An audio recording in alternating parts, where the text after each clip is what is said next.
दिया हुआ है, net indirect net factor income from abroad दिया हुआ है, इंटरेस्ट दिया हुआ है, कंजप्टिव ऑफ फिक्स एसेट दिया हुआ है एंड नेट इनडायरेक्ट टैक्स।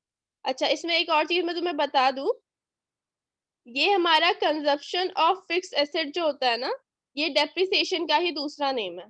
तो अगर तुम्हारे पास डेप्रिसिएशन नहीं दिया होता, तुम्हें ये दिया होता है कंजप्शन या फिर कंजप्टिव ऑफ फिक्स एसेट, मतलब वो तुम्हारा डेप्रिसिएशन का अमाउंट है। भाई इसको नोट बना के लिख लो, बाद में काम आएगा। ठीक है, तो सबसे पहले क्या करते हैं हम, वैल्यू मतलब वैल्यू एडेड या फिर जो हमारा प्रोडक्शन मेथड है उससे निकालते हैं। प्रोडक्शन मेथड का हमारा फॉर्मूला क्या था, value added at market price, जो हमारा क्या है, वैल्यू ऑफ आउटपुट माइनस में इंटरमीडिएट कंजप्शन। ठीक है, क्योंकि इसमें और कुछ दिया नहीं हुआ है, तो हम वैल्यू ऑफ आउटपुट और इंटरमीडिएट कंजप्शन को पहले माइनस करेंगे। वैल्यू ऑफ आउटपुट क्या होगा, जो तीनों सेक्टर के तुम्हारे दिए हुए वैल्यू ऑफ आउटपुट उनको ऐड कर लेना है। आफ्टर दैट जो इंटरमीडिएट कंजप्शन है तीनों सेक्टर के, उनको ऐड कर लेना है, फिर दोनों को एक दूसरे से माइनस कर देना है। फिर जो आंसर आएगा वो हमारा क्या आ रहा है, जीडीपी एमपी 1400 करोड़। ठीक है, एक बार जीडीपी एमपी निकल गया, हमें निकालना क्या है, एनएनपी एमपी। तो एनएनपी एमपी निकालेंगे। जीडीपी एमपी हमें दिया हुआ है, पहले क्या है, नेट और ग्रॉस का डिफरेंस है, ग्रॉस दिया हुआ है, नेट निकालना है। तो हम क्या करेंगे, बताओ क्या करेंगे,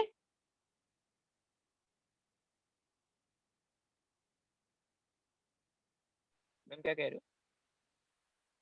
क्या करेंगे? मैम आप फिर से रिपीट कर दो।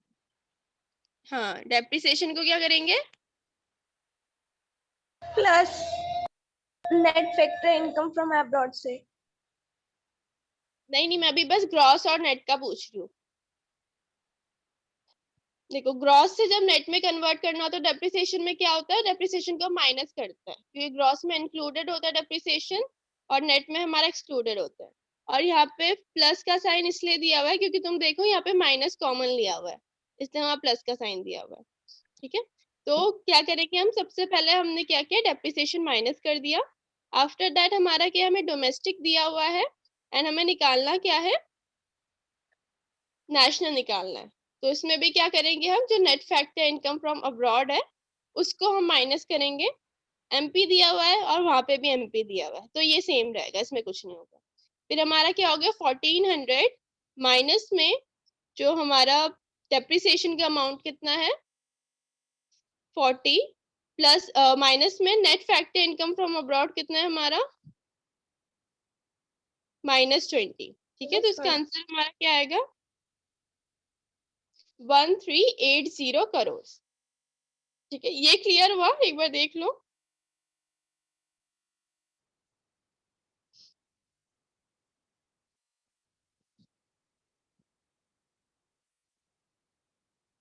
Yes ma'am. Okay, after that हमारा इनकम मेथड है।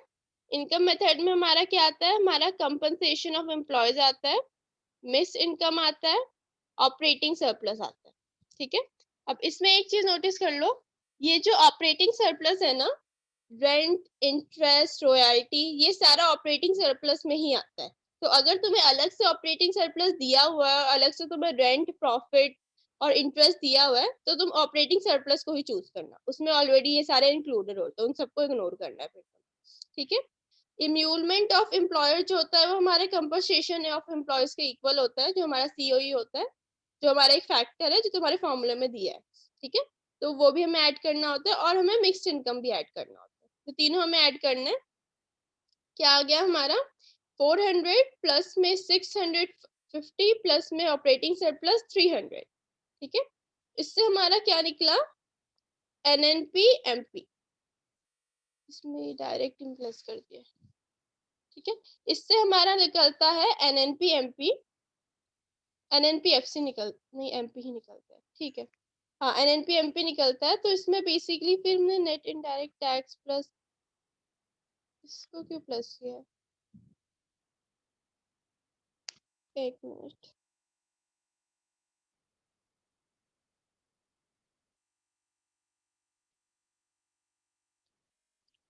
ऑपरेटिंग सरप्लस हमारा 650 प्लस में हमारा 300।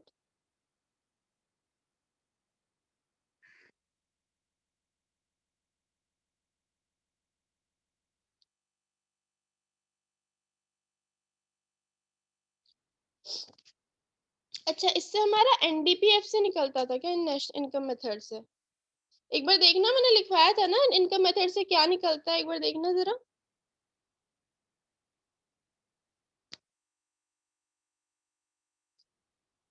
फिर हमारा निकलता है एनडीपीएफ।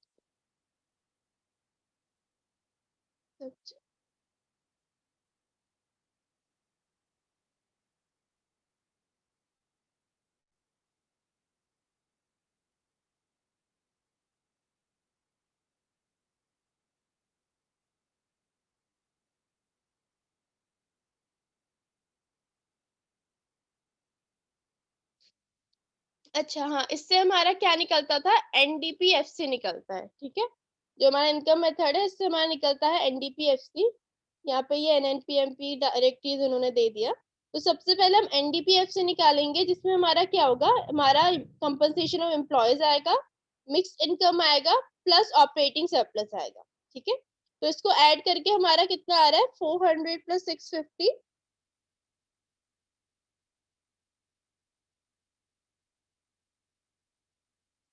प्लस 650 प्लस में 300, हमारा आ रहा है 1350।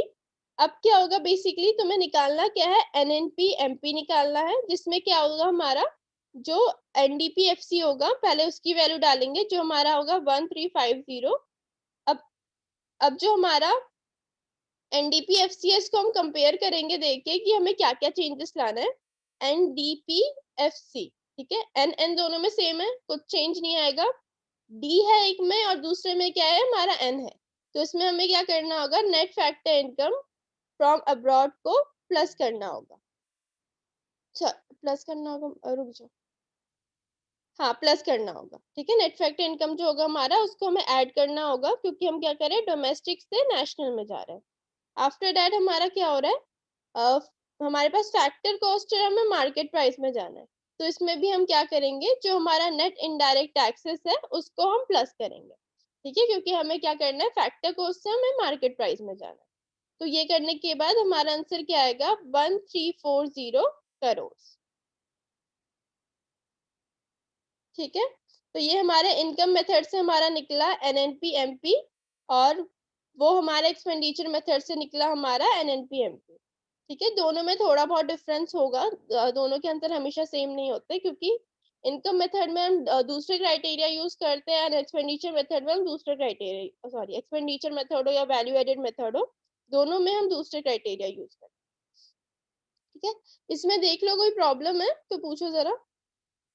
मैम, हाँ, ऐसे क्वेश्चंस आप हमें प्रैक्टिकल नहीं करवा सकते हो क्या? प्रैक्टिकल कैसे? मैम आप लिखवा के, क्योंकि भूल जाते हैं मैम। अच्छा ठीक है, कोई बात नहीं, मैं प्रैक्टिकल करा दूंगी। क्योंकि प्रैक्टिस जब तक नहीं होगा मैम, फिर तब तक नहीं आएगा ना हमको भी। हाँ सही बात है।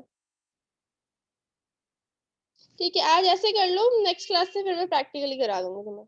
Yes ma'am please. ओके, अभी डाउट है इसमें कोई? No ma'am. Okay, no ma'am.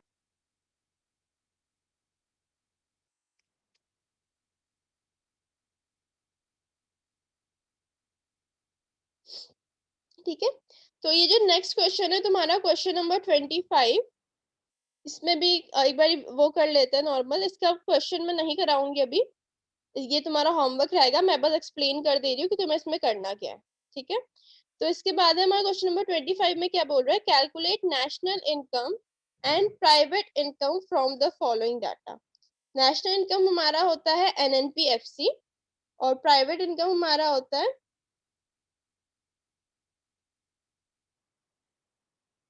ये भी हमारा एनएनपीएफसी। एक मिनट, प्राइवेट इनकम, एक तो ये जो बनाते हैं ना ये पीडीएफ वगैरह बहुत गलती लग डालते हैं इसमें।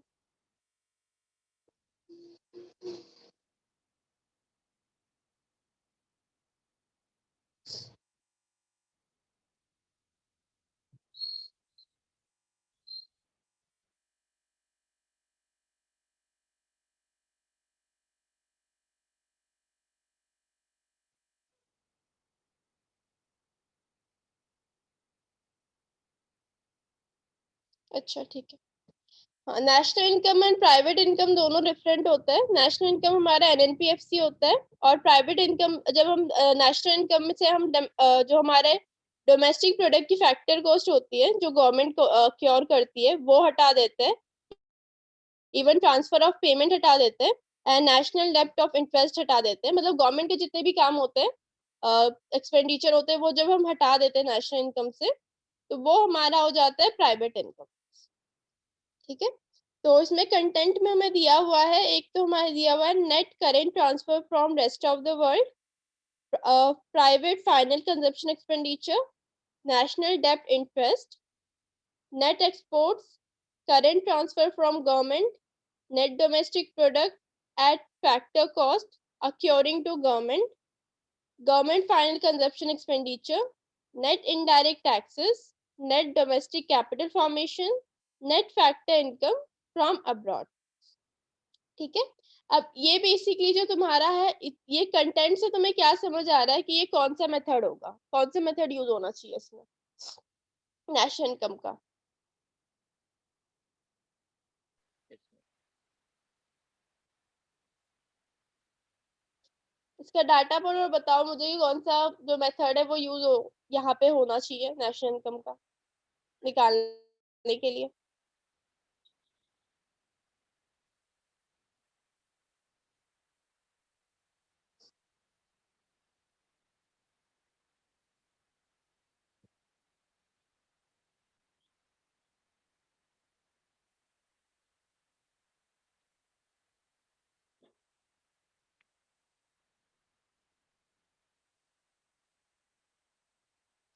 इसमें हमारा एक्सपेंडिचर मेथड आ रहा है, क्योंकि एक्सपेंडिचर मेथड में ही तो था हमारा private final consumption expenditure, government final consumption expenditure, net exports.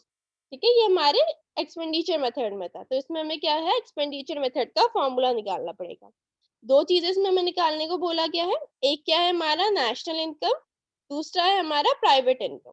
ठीक है, तो नेशनल इनकम निकालने का क्या फॉर्मूला था, एक तो private final consumption expenditure plus में government final consumption expenditure plus में net domestic capital formation plus में नेट एक्सपोर्ट्स। बस यहाँ तक हमारा है, तो इससे हमारा क्या निकल जाता था, नेट एक्सपोर्ट से जो हम सॉल्व करते थे हमारा निकल था जीडीपी एमपी। ठीक है, तो इसमें पूरा डायरेक्ट एनएनपीएफसी ही निकाला गया है। तो जीडीपी एमपी से जब हमें एनएनपीएफसी में कन्वर्ट करना होता है, तो हमें क्या करना होता है, एक तो हमारा net factor income from abroad add करना होता है, दूसरा नेट इनडायरेक्ट टैक्सेस हमें माइनस करने होते हैं। तो ये सारे डाटा जब हम पुट कर देंगे तो हमारा आंसर लास्ट में क्या आएगा, 730 करोड़। ठीक है, सेम हमें प्राइवेट इनकम निकालना है, तो उसमें हमें क्या करना होगा, जो हमारा एनएनपीएफसी आया है पहले तो वो लिखेंगे हम 730 करोड़। आफ्टर दैट क्या हमारा net domestic product at factor cost accruing to government. अब देखो गवर्नमेंट के पास यहाँ पे ऑलरेडी दिया हुआ है क्या हमारा net domestic product at factor cost accruing to government कितना है, वो कितना हमारा 25, तो हमने लिख दिया। उसके बाद क्या है हमारा ट्रांसफर पेमेंट्स, पेमेंट कितना ट्रांसफर हुआ है वो हमें दिया हुआ है, नहीं दिया हुआ देखते हैं, नहीं दिया हुआ है हमें पेमेंट ट्रांसफर का। नेट एक्सपोर्ट्स दिया हुआ है पर हमें पेमेंट ट्रांसफर का नहीं दिया हुआ है। ठीक है, तो इसमें क्या होगा, पेमेंट कितना ट्रांसफर हमारा होगा, एक तो हमारा current transfer from government, government ने जितना ट्रांसफर किया है वो हमारा 5 हो गया। उसके बाद नेशनल डेप्ट interest, sorry net current transfer from rest of the world. ठीक है, रेस्ट ऑफ द वर्ल्ड से जितने भी मतलब करेंट ट्रांसफर हुए हैं वो है, वो हमारा कितना है 10 हो गया। तो 10 + 5 करेंगे, एक तो रेस्ट ऑफ द वर्ल्ड से जितना भी हमारे पास ट्रांसफर हुआ है वो है, दूसरा जो गवर्नमेंट ने ट्रांसफर किया है वो, उनको ऐड करके हमारा क्या हो जाएगा ट्रांसफर 10 + 5, उसके बाद हमारा क्या है, नेशनल डेब्ट इंटरेस्ट, वो भी हमें दिया हुआ है कितना, 15। तो उसके बाद जब हमने इसको सॉल्व किया तो हमारा आ रहा है 760 माइनस 25, तो हमारा अल्टीमेट आंसर प्राइवेट इनकम का आ गया 735 करोड़। ठीक है, ये प्राइवेट इनकम का जो फॉर्मूला है ये भी एक बार अपनी कॉपीज में आप लोग नोट कर लो। नेशनल इनकम का तो पता है, प्राइवेट इनकम में नेशनल इनकम से क्या क्या माइनस करना होता है तो वो आपको पता चल जाएगा। ये प्राइवेट इनकम वाला जो फॉर्मूला है वो लिख लेना अपनी कॉपी में, मतलब अभी लिख लो।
लिख लिया सबने?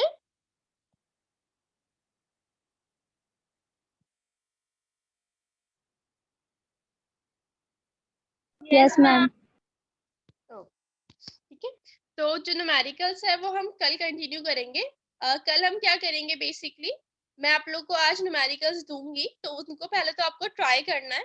कल हम इंडिविजुअली डाउट्स लेंगे न्यूमेरिकल्स की, किसको किस चीज में प्रॉब्लम आ रही है, ताकि दूसरों की प्रॉब्लम भी सॉल्व हो, उस हिसाब से मतलब इंडिविजुअली सारे कंसर्न हमारे सॉल्व हो जाए। पर बच्चे को कल टाइम मिलेगा कि हाँ उनके पास इतना टाइम है, पहले वो अपना कंसर्न बताएंगे, उस हिसाब से फिर हम सॉल्यूशंस को करेंगे। ठीक है, तो सब लोग वो क्वेश्चंस करके आना एंड प्रिपेयर होके आना एंड सब प्रेजेंट रहना, क्योंकि कल बहुत इंपॉर्टेंट क्लास होगी। तो अभी हम थोड़ा सा यहाँ पे गिव रीजंस पे आ जाते हैं। ठीक है, जब तक हमारे पास टाइम है, तो यहाँ पे 24 क्वेश्चन में हमें बोल रखा है, giving reason explains whether the following are included in domestic product of India. ठीक है, अब ये कुछ तीन हमें चीजें बताई गई है। अब इसमें बोला गया है कि एक्सप्लेन करो कि ये हमारी जो डोमेस्टिक प्रोडक्ट है, मतलब जो जीडीपी है इंडिया से, उसमें आता है या नहीं आता, अगर नहीं आता या फिर आता है तो क्यों आता है। तो सबसे पहले है हमारा profit earn by a branch of a bank in India. ठीक है, कि जो प्रॉफिट कोई इंडियन ब्रांच फॉरेन बैंक का कोई ब्रांच इंडिया में है, उनको जितना भी प्रॉफिट हो रहा है तो वो क्या हमारे जीडीपी में आना चाहिए, नहीं आना चाहिए। ठीक है, इसमें क्या है, जो जीडीपी में है ये हमारा इंक्लूड होगा। रीजन क्या है, बिकॉज जो भी प्रॉफिट अर्न हो रहा है उसके मतलब भले ही वो फॉरेन कंट्री का ब्रांच है, बट इंडिया के डोमेस्टिक टेरिटरी में वो आ रहा है, तो इसलिए क्या होगा, उसका जो प्रॉफिट होगा वो हमारे जो जीडीपी है उस पे इंक्लूड होगा, भले ही वो फॉरेन बैंक क्यों ना। ठीक है, क्योंकि पर वो हमारे डोमेस्टिक टेरिटरी में आके काम कर रहा है, हमारे कंट्री में आके काम कर रहा है, तो दैट्स व्हाई उसको जो भी प्रॉफिट होगा उसका कुछ पार्ट उसको हमें प्रोवाइड करना पड़ेगा और वो हमारी जीडीपी में इंक्लूड होगा। सेकंड है हमारा payment of salaries to its staff by embassy located in new Delhi. अब न्यू दिल्ली में कई कई सारे हमारे एम्बेसी लोकेटेड होते हैं, तो उसमें जो सैलरी प्रोवाइड करते हैं उनके जो एम्प्लॉयज को, वो हमारे जीडीपी में इंक्लूड होता है नहीं होता है, ये पूछ रहे हैं यहाँ पे। तो payment of salaries to staff by embassy located in new Delhi will not be included in domestic income of India as it is not a part of domestic territory of India.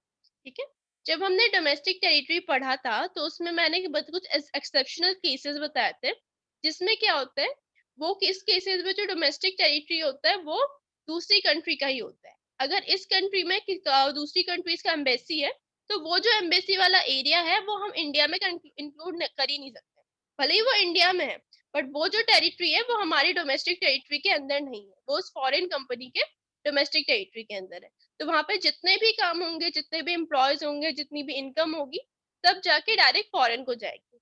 India का कोई involvement नहीं होगा उसमें। After that है हमारा interest received by an Indian resident from its abroad firm. Interest received by Indian resident from its abroad firm will not be included in domestic income of India because it is a factor income from abroad. ठीक है। अब जो इनको Indian का resident है वो India में रह रहा है, बट उसको जो पैसे है वो अब्रॉड दे रहा है, मतलब जो दूसरी फर्म है, कोई फॉरेन फर्म उनको पैसे दे रही है, तो वो भी हमारा इंक्लूड नहीं होगा डोमेस्टिक इनकम में। ठीक है, क्योंकि वो हमारा क्या हो जाएगा, फैक्टर इनकम फ्रॉम अब्रॉड हो जाएगा। फैक्ट इनकम फ्रॉम अब्रॉड का मतलब ये भी होता है कि हमने अब्रॉड के लिए काम किया, उसके बदले में हमें पैसे दिए। ठीक है, तो ये डोमेस्टिक टेरिटरी का कुछ सीन नहीं होता है इसमें।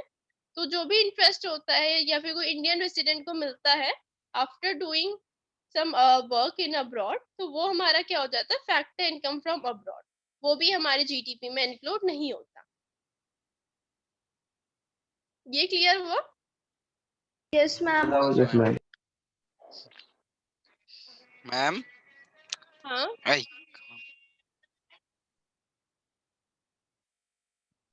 हाँ मैम मैं बोलो कह तो। रहा था मैम कल क्लास होगा मैम? कल तो क्लास हाँ होगी। क्यों? तो नहीं क्या है? यार, कल कल ईद है ना मैम। अच्छा तो शायद नहीं होगी मैम फिर तो। कल तो कल क्लास तो देखती हूँ, कल तो नहीं होगी यार, कल तो मैम नहीं बहुत। होगा फिर, कल नहीं कल होगा। मैम इस टाइम पे तो मैम नहीं हो पाएगा ना। हम्म, देखते हैं जो भी अपडेट करेंगे। वैसे तो छुट्टी होगी, तुम्हारी होनी चाहिए यार, कल तो छुट्टी होनी चाहिए, बट